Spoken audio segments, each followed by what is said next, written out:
नमस्कार, आप देख रहे हैं न्यूज प्लस 21। मैं हूं आपके साथ प्रियांशा। आइए एक नजर डालते हैं दिन की 10 खबरों पर। राजस्थान में बड़े पैमाने पर लग रही है कोविड-19 वैक्सीन। कुछ जिलों में हुआ 100% टीकाकरण, बोले प्रसादी लाल मीणा। राष्ट्रीय बाल पुरस्कार विजेताओं से आज संवाद करेंगे प्रधानमंत्री।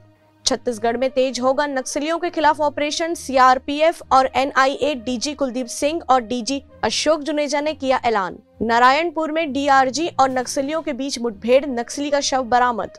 उत्तर प्रदेश में चुनावी सरगर्मी के बीच इनकम टैक्स की रेट 3 करोड़ रुपए हुए बरामद।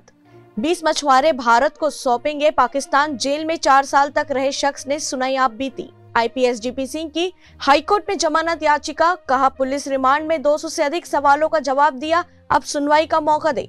बैठक के लिए बीजेपी दफ्तर पहुंचे अमित शाह और योगी आदित्यनाथ। उम्मीदवारों के नामों पर चल रहा मंथन। संबित पात्रा ने अखिलेश और कांग्रेस पर बोला हमला, कहा जो करे जिन्ना से प्यार वो कैसे करे पाकिस्तान से इनकार। भगवंत मान पर लगा प्रचार के दौरान कोरोना नियम के उल्लंघन का आरोप, मिला नोटिस। ऐसी ही तमाम जानकारी से लगातार अपडेट रहने के लिए हमारे चैनल को लाइक और सब्सक्राइब करना ना भूले। नोटिफिकेशन के लिए बेल आइकन जरूर दबाएं। देखते रहिए न्यूज प्लस 21, आपके हक की बात।